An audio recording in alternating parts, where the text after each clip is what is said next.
Assalamualaikum warahmatullahi wabarakatuh. Allahu Akbar, Allahu Akbar, Allahu Akbar. Allahu Akbar, Allahu Akbar, Allahu Akbar. Allahu Akbar, Allahu Akbar, Allahu Akbar. Allahu Akbar kabira walhamdulillahi katsira. Wa subhanallahi bukratan wa asila. La ilaha illallah wa la na'budu illa iyyahu mukhlishina lahuddin walau karihal kafirun. La ilaha illallah wahdah sadaqa wa'dah wa nasara 'abdah wa a'azza jundah wa hazzama al-ahzaba wahdah. La ilaha illallah wallahu akbar.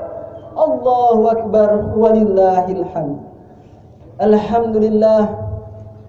Alhamdulillahilladzi arsala rasulahu bil huda wa dinil haqq liyudhhirahu 'ala ad-dini kullih. Arsaluhu basyira wa nadhira wa da'iyan ila Allah bi idnihi wa sirajan munira.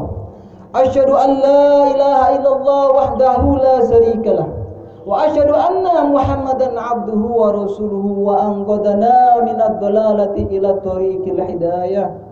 Shalawatullahi wa salamuhu alaihi wa ala alihi wa ashabihi wa man walah, amma ba'du. Fa ya ibadallah, usikum wa iyaya bittaqwallah. Ittaqullah haqqa tuqatih wa la tamutunna illa wa antum muslimun.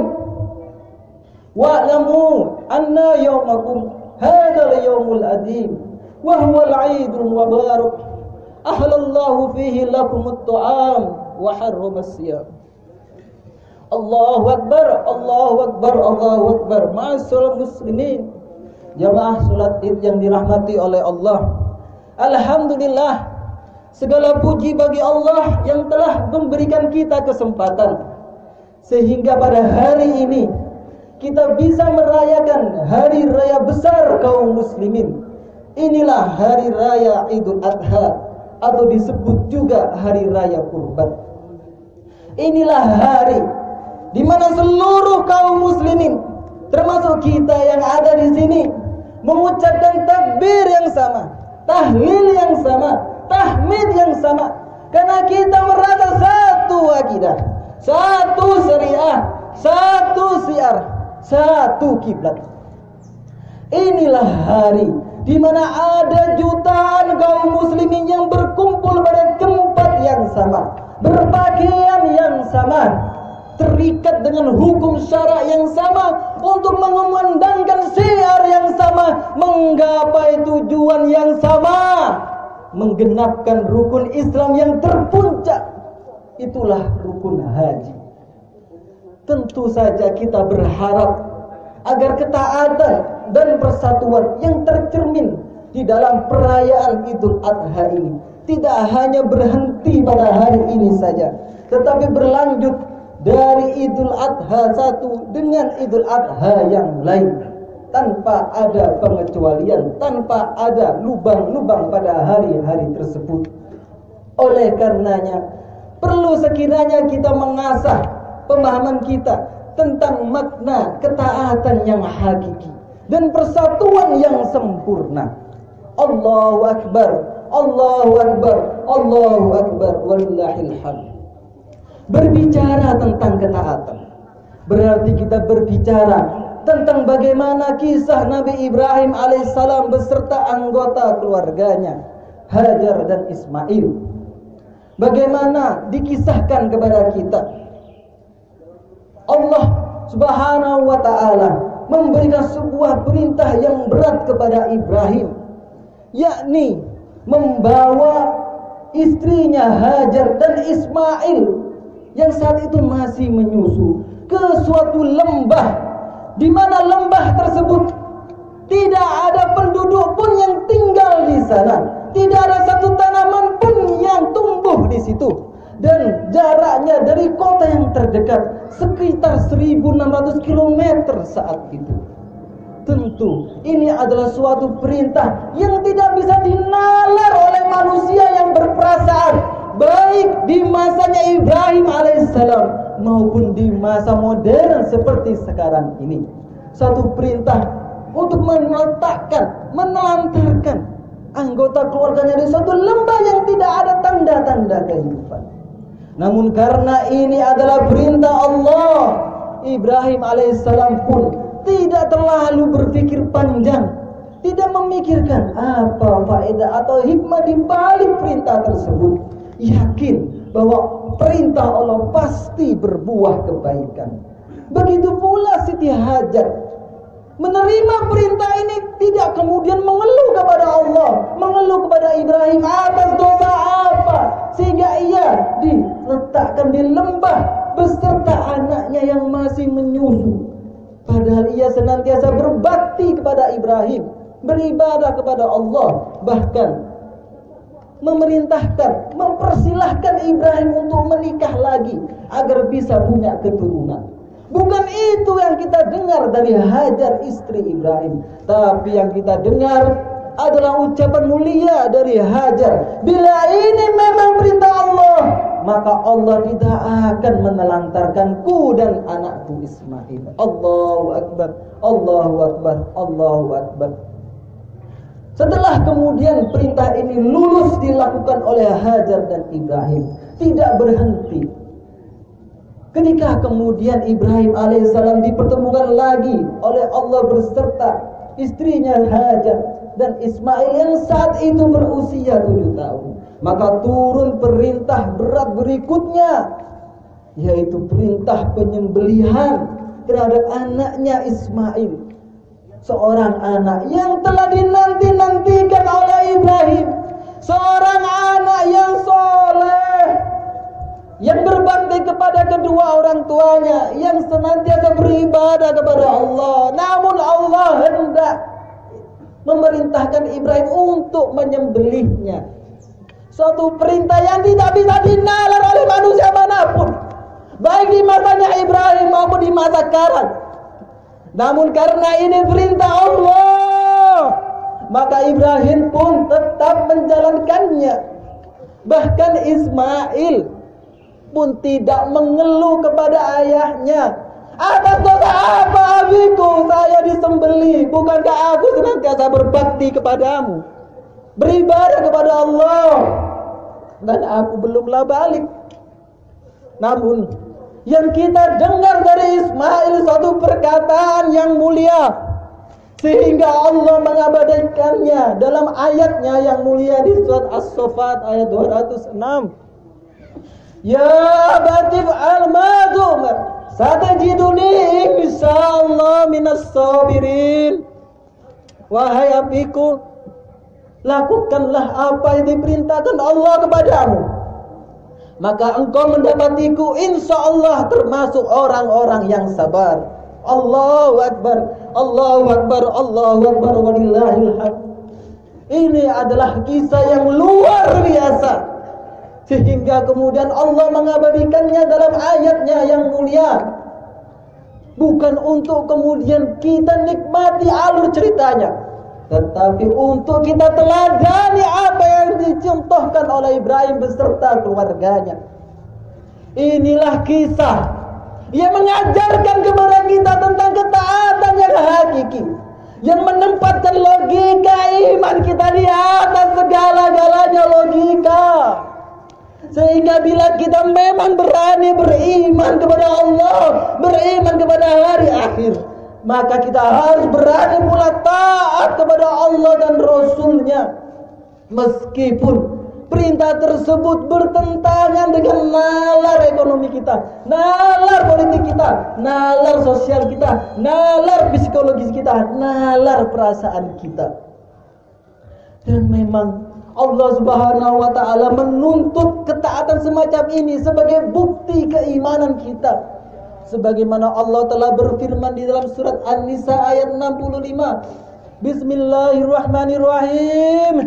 Fala wa rabbika la yu'minuna hatta yuhaqqimuka fima shajara bainahum thumma la yajidu fi anfusihim harajan mimma qadaita wa yusallimu taslima. Maka demi Rabbmu, Allah bersumpah atas nama dirinya, bersumpah atas nama zatnya yang tidak pernah bohong atau salah dalam setiap firman-Nya. La yu'minuna, hakikatnya tidak beriman orang yang mengaku beriman pada Allah, beriman kepada malaikat, beriman kepada kitab, beriman kepada Rasul, beriman kepada kiamat, beriman kepada qada. Hatta yuhakimuka, hingga engkau Muhammad Rasul kita, apa yang dibawa oleh Rasul yaitu Al-Quran dan As-Sunnah, dijadikan hakim, dijadikan solusi fima syajara bainahum, atas setiap persoalan yang kita hadapi, baik itu masalah ritual, baik itu masalah keluarga, masalah harta, pekerjaan, pergaulan, perekonomian, politik hingga pemerintahan. Tsumma la yajidu fi anfusihim harajan mimma qadaita. Kemudian perasaan kita selalu ridho dengan apapun yang diperintahkan oleh Allah, meskipun bertentangan dengan kepentingan dunia kita, nalar ekonomi kita, politik kita, psikologis kita, sosial kita, atau perasaan kita, tetap ridho. Wa yusallimu taslima, kemudian pasrah menjalankan perintah Allah, meskipun harta yang harus kita berikan, waktu yang harus kita luangkan, tenaga yang harus kita habiskan, bahkan nyawa harus kita korbankan demi tegaknya syariat Allah yang telah dicerminkan oleh Ibrahim alaihissalam beserta anggota keluarganya.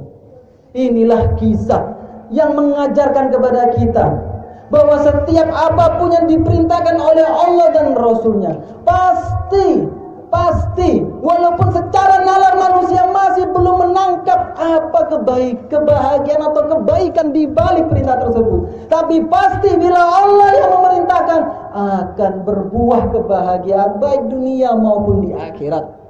Bahkan Allah Subhanahu wa taala telah menjanjikan kepada kita, bangsa Indonesia termasuk bangsa muslim yang lain, tentang keberkahan bila kemudian kita mau berpegang teguh pada iman dan takwa kita, sebagaimana Allah telah berfirman di dalam surah Al-A'raf ayat 96. Bismillahirrahmanirrahim. Walau anna ahlal qura amanu wattaqau lafatahna 'alaihim barakatin minas sama'i wal ardh walakin kadzabu fa'akhadnahum bima kanu yaksibun. Jikalau penduduk suatu negeri itu benar-benar beriman dan bertakwa kepada Allah dengan mengimplementasikan Islam secara kafah, secara total, maka Allah akan turunkan berkahnya dari langit dan dari bumi.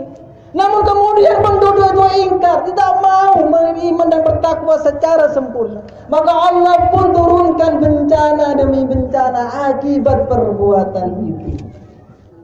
Ini adalah ayat yang mengajarkan kepada kita, memberitahu kita, memberikan peringatan bahwa keberkahan suatu bangsa, termasuk Indonesia ini, tidaklah diukur dari kekayaan alam yang kita punya, tidaklah diukur dari berapa luas atau dalamnya lautan yang kita punya, tapi diukur dari seberapa kualitaskah keimanan dan ketakwaan tiap-tiap penduduk di dalam negeri tersebut, dalam yang dicerminkan dalam implementasi hukum syariah Islam secara kafah.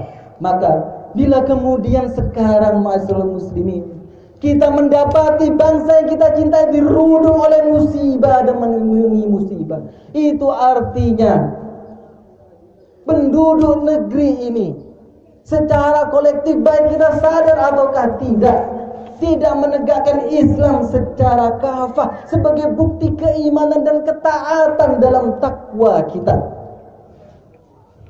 sehingga terjadi berbagai macam bencana. Karena Islam hanya kemudian diterapkan dalam persoalan sholat, puasa, zakat, haji, pakaian, akhlak, makanan, minuman. Namun dalam lingkup pemerintahan, Al-Quran hanya digunakan sebagai sumpah jabatan. Setelah itu ditinggalkan apa saja yang ada dalam kandungan Al-Quran. Padahal di dalamnya banyak sekali ayat-ayat yang mengajarkan tentang bagaimana solusi kehidupan, solusi berbangsa dan bernegara. Ambil contoh misalnya, Allah telah berfirman, "Wala taqrabuz zina innahu kana fahisyatan wa sa'a sabila." Janganlah kita mendekati zina, karena ia adalah perbuatan yang keji dan jalan yang buruk. Namun realitas menunjukkan sistem pergaulan di dalam Islam yang dengan itu kita bisa terhindar dari perzinahan sebagai wujud la taqrabuz zina tidak diajarkan dalam kurikulum pendidikan kita, baik dari tingkat dasar hingga tingkat yang tertinggi. Akibatnya kemudian banyak generasi muslim, baik yang muda maupun yang tua, yang tidak memahami bagaimana caranya bergaul yang syar'i dengan lawan jenisnya, sehingga kemudian terseret pada pergaulan bebas yang bisa mengantarnya kepada perzinahan. Apalagi kemudian media massa di sekitar kita termasuk pertelevisian diizinkan untuk menayangkan tayangan-tayangan yang itu mengumbar aurat, mengumbar syahwat, atau sinetron-sinetron yang mengajarkan pergaulan bebas, sehingga kemudian kaula muda, bahkan yang tua sekalipun terdorong syahwatnya untuk melampiaskannya kepada jalan yang sesat, berzina dengan pelacur, atau memperkosa kekasih, atau memperkosa wanita-wanita lemah. Na'udzubillah min dzalik. Contoh yang lain di mana Allah telah berfirman, "Wa halallahu bai'a wa harrama riba." Dihalalkan bagimu jual beli dan diharamkan bagimu riba. Begitu besar peringatan Allah terkait riba ini, sehingga Allah telah memberikan ancaman dalam Al-Baqarah ayat 279. Bismillahirrahmanirrahim. Fa in lam taf'alu fa'danu fi harbin minallahi wa rasulih. Maka barang siapa yang masih mengambil riba, padahal ia tahu dosa riba, ia terus-menerus mengulang mengambil riba, maka sampaikanlah kepada pelaku riba itu, kami, Allah dan Rasulnya akan memerangi mereka. Na'udzubillah min dzalik. Namun realitas yang sekarang kita saksikan justru malah seakan-akan penduduk negeri ini menantang perang kepada Allah dan Rasulnya dengan mengizinkan banyak bank-bank berdiri menawarkan pinjaman yang berbasis pada riba. Banyak rentenir-rentenir yang bermunculan di sepanjang jalan menawarkan riba. Banyak pula kaum muslimin yang terlibat dengan riba, baik dalam aktivitas jual beli rumah, kendaraan, atau bisnisnya. Bahkan asas perekonomian bangsa ini diasaskan pada riba. Na'udzubillah. Ketika kemudian zina dan riba merajalela, maka berlakulah peringatan Rasulullah kepada negeri ini. Idza dhahara zina war riba fi qaryah faqad ahallu bi anfusihim adzaballah. Bila kemudian telah merajalela zina dan riba di suatu negeri, maka negeri tersebut telah menghalalkan dirinya untuk diazab oleh Allah. Na'udzubillah. Sehingga datanglah berbagai macam azab, di antaranya hutang negara sekarang hampir 4.000 triliun yang telah dibagi dengan seluruh jumlah penduduk Indonesia. Maka setiap diri kita termasuk anak yang baru terlahir di Indonesia harus menanggung hutang, boleh jadi 15 juta rupiah. Begitu besar hutang negara, sehingga negara seakan-akan tidak bisa berbuat apa-apa kecuali harus menjual aset-asetnya, memberikan kekayaannya kepada asing. Bila itu tidak cukup, memangkas subsidi, kalau perlu dihapuskan seluruh subsidi bagi rakyatnya. Dan bila itu tidak cukup, maka akan dinaikkan tarif pajak atau memunculkan pajak-pajak baru yang sebelumnya tidak ada, sehingga perekonomian kita senantiasa terhimpit. Seluruh kaum muslimin, baik yang kaya apalagi yang miskin, terus-menerus terhimpit perekonomiannya. Inilah bentuk salah satu azab yang Allah berikan kepada kita. Padahal hukum syara tidak hanya berbicara zina dan riba, banyak hukum syara yang lain yang Allah perintahkan untuk ditegakkan. Namun jika tidak ditegakkan, maka akan timbul bencana. Maka adalah wajar bila kemudian negeri kita senantiasa dirudung oleh musibah demi musibah, sepertinya tidak ada hentinya. Allahu Akbar, Allahu Akbar, Allahu Akbar, walillahil hamd. Oleh karenanya ma'asyiral muslimin, kita harus bila menginginkan membangkitkan kembali bangsa yang kita cintai ini, bangsa yang kita inginkan kemajuannya, tidak ada satu jalan keluar kecuali kembali kepada keimanan dan ketaatan yang sempurna dalam takwa. Namun yang harus kita catat, ketaatan yang sempurna dengan mengimplementasikan hukum Islam secara kafah tidak akan bisa terselenggara kecuali melalui jalur kekuasaan. Karena Rasulullah sendiri pun untuk mensukseskan misi dakwahnya memohon kepada Allah kekuasaan, sebagaimana Allah telah abadikan dalam surat Al-Isra ayat 80. Walakin waj'alni min ladunka sultanan nasira. Wahai Allah, karuniakanlah kepadaku kekuasaan yang menolong. Ibnu Katsir menjelaskan ayat ini dengan meminjam ucapan atau penjelasannya Qatadah, bahwa Rasulullah dalam ayat ini menyadari bahwa ia tidak memiliki kekuatan demi kemenangan agama ini kecuali melalui kekuasaan. Maka kemudian Qatadah melanjutkan, Rasulullah memohon kepada Allah sultanan nasirah, kekuasaan yang mampu menolong kitab-kitab Allah, menolong pelaksanaan hukum-hukum Allah, menolong kemenangan agama Allah. Oleh karenanya bersandar pada syariat ini, maka sultanan nasirah, kekuasaan yang menolong, bukanlah kekuasaan sebagaimana yang ditawarkan oleh Quraisy kepada Rasul, kekuasaan yang bersyarat asalkan Rasulullah menghentikan dakwahnya dan membiarkan hukum jahiliyah terus berjalan. Sultanan nasirah bukanlah kekuasaan yang hanya menciptakan persatuan kaum muslimin seluruh dunia hanya pada musim haji, itu pun di kota Mekah dan Madinah.